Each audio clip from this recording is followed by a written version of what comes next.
Dan saudara kami juga masih terhubung dengan pakar hukum pidana Universitas Jenderal Sudirman, Profesor Hipnu Nugroho. Selamat siang Prof, dengan Bella di studio.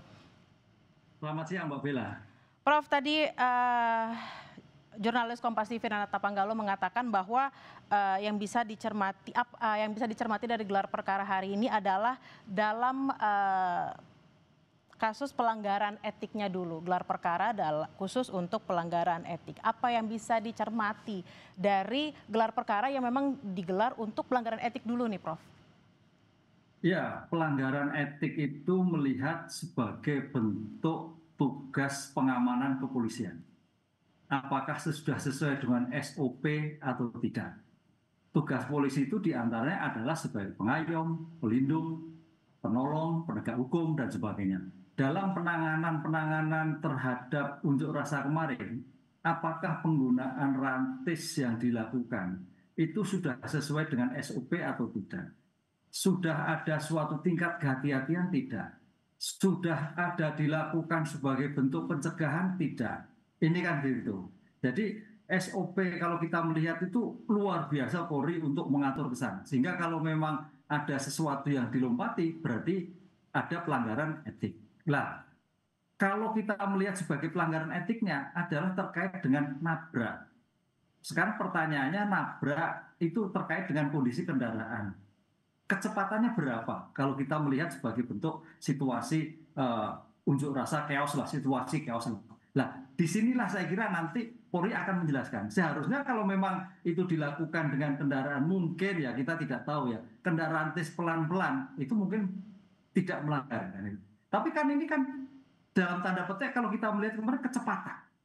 Ber kan gitu kan. Nah, kecepatan itu diartikan sebagai bentuk pengemudi pasti melanggar etik, menimbulkan korban lagi. Kan itu.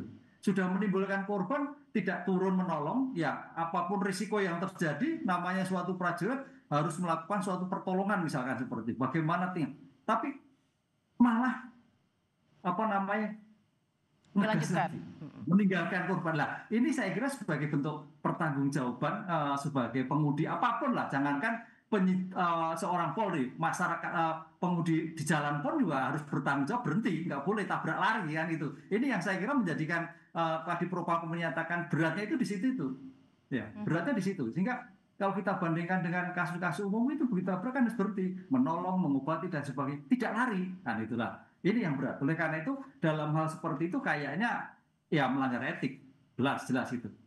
Oke, Prof. Ini kan kalau kita lihat dalam beberapa hari terakhir ketika dilakukan pemeriksaan terhadap 7 anggota Polri, ini kan dilakukan secara terbuka.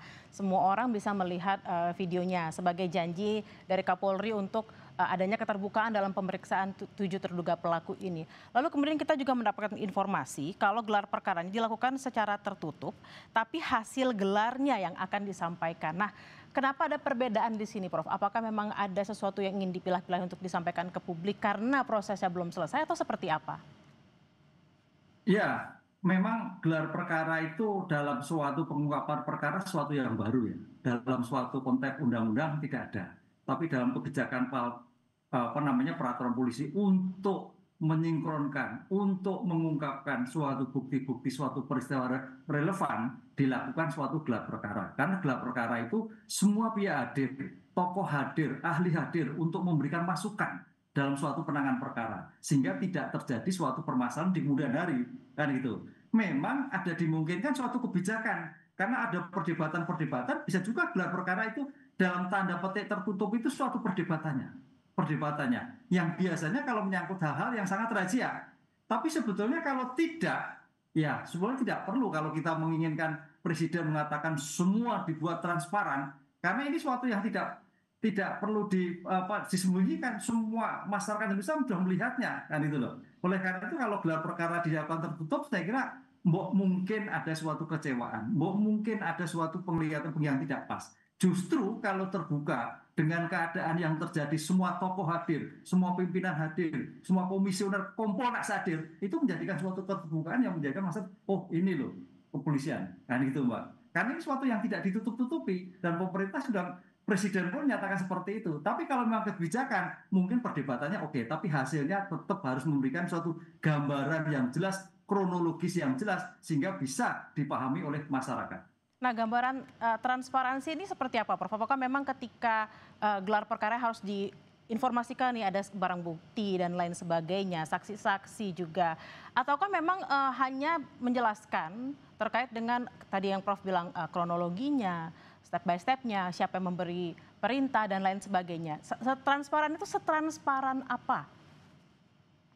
Ya, sebetulnya gelar perkara itu bagian dari praadjudikasi, pemeriksaan pendahuluan, yang untuk mengungkapkan suatu perkara di tingkat yang lebih penyidikan, bahkan mungkin di pra penuntutan. Oleh karena itu sebetulnya memang tadi tidak diatur. Di KUHP pun juga tidak ada, kan itu. Ini suatu kebijakan dalam rangka untuk menyiapkan suatu berkas, untuk menyiapkan suatu bahan di dalam suatu persidangan. Nah, dengan demikian transparan nanti, paling tidak, kalau itu memang dilakukan tertutup, Jubir Polri harus memberikan kronologi yang jelas, gambaran yang jelas, baik suatu objek perkaranya, baik pandangannya para ahlinya, baik pandangannya secara terduganya, memberikan gambaran yang objektif. Dan itu, walaupun sebagai resum hasilnya. Karena ini bukan pengadilan, tapi kode etik. Tapi resum itu harus bisa memberikan suatu objektivitas sehingga tidak terjadi hal-hal yang disembunyikan, tanda petik, hal-hal yang mungkin dikhawatirkan oleh masyarakat.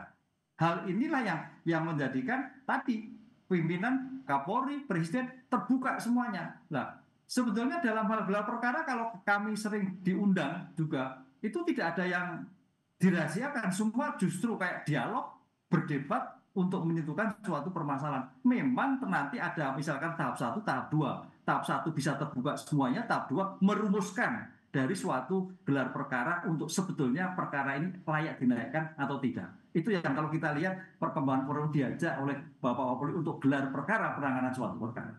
Ya memang tadi dikatakan juga bahwa ini masih gelar perkara awal gitu ya, dan juga kasusnya untuk mengawal kasus etik. Nah, yang juga menjadi apa ya statement dari Presiden adalah untuk mengusut tuntas, Prof. Usutnya seperti apa? Tuntasnya juga seperti apa? Tuntas menurut aparat kepolisian atau tuntas menurut masyarakat terutama untuk keluarga Afan Kurniawan? Ya, tuntas itu dalam arti menurut hukum sebagai pertanggungjawaban pada terduga atas suatu dugaan pelaku tindak pidana. Jadi kalau istilahnya hukum itu harus selesai, litis finire operative, dan itu selesai. Jadi jangan sampai terjadi tarik menarik, jangan sampai suatu keputusan yang terjadi suatu kejanggalan. Oleh karena itu dalam hal ini tuntas di sini secepat mungkin sebagai bentuk peradilan yang terbuka, disidangkan, yang kemudian semua masyarakat bisa melihat. Semua masyarakat bisa menonton sampai pada putusan akhir yang dijatuhkan terhadap apa yang terbukti dari dua terduga tadi. Kalau saya melihatnya dua terduga yang berpotensi. Kalau yang 5 hanya penumpang, Mbak. Saya kira kalau penumpang agak sulit ya. Betul. Kecuali nanti memang di dalam pembuktian penumpang itu juga kontribusi dalam suatu tabrak dan kemudian nabrak kemudian jalan kembali, itu bisa berkontribusi. Tapi kalau memang yang kelima itu tidak ada kaitannya, dia hanya penumpang. Jadi yang bertanggung jawab ya dua tadi, seorang drivernya dan atasannya yang disampingkan atas suatu kehendak untuk melakukan suatu jalan kembali setelah menabrak yang bersangkutan tadi. Apakah juga masih ada kemungkinan dari 7 anggota ini ada juga mungkin kalau ditarik lagi atasannya lagi yang bisa juga terlibat dalam kasus ini, Prof? Nah, ini memang sulit ya. Sulitnya begini, Mbak. Tadi sudah saya sebutkan bahwa Polri itu sipil, tapi organisasinya organisasi garis komando. Dalam hal komando tidak ada anak buah salah. Betul. Pertanggungjawaban adalah pertanggungjawaban pimpinan. Lain dengan suatu tindak pidana biasa, pertanggungjawaban individu. Individu yang bersangkutan, artinya sopir yang bersangkutan. Nah, di sini pertanyaannya apakah ada atasan kembali dari kompol tadi yang ada di sini. Nah, ini akan naik ke atas. Karena dalam suatu pertanggungjawaban itu paling tidak 2 tingkat di atasnya bertanggung jawab atas perbuatan yang terjadi. Nah, pertanyaannya apakah nanti Polri akan melihat sejauh itu? 2 tingkat di atas kompol itu juga harus ada suatu pemeriksaan. Karena tanggung jawab komando adalah 2 tingkat di atasnya tanggung jawab atas suatu perbuatan yang dilakukan. Nah, ini saya tidak tahu. Mudah-mudahan sebagai objektivitas dalam penanganan perkara seperti arahan Presiden terbuka. Karena bagian juga reformasi perbenahan Polri ke depan dalam penanganan unjuk rasa yang keadaan chaos. Gitu. Baik, terima kasih atas obrolannya di siang hari ini Prof. Hipnu Nugroho, pakar hukum pidana dari UNSUD. Terima kasih atas pencerahan-pencerahannya dan selamat beraktivitas kembali, Prof.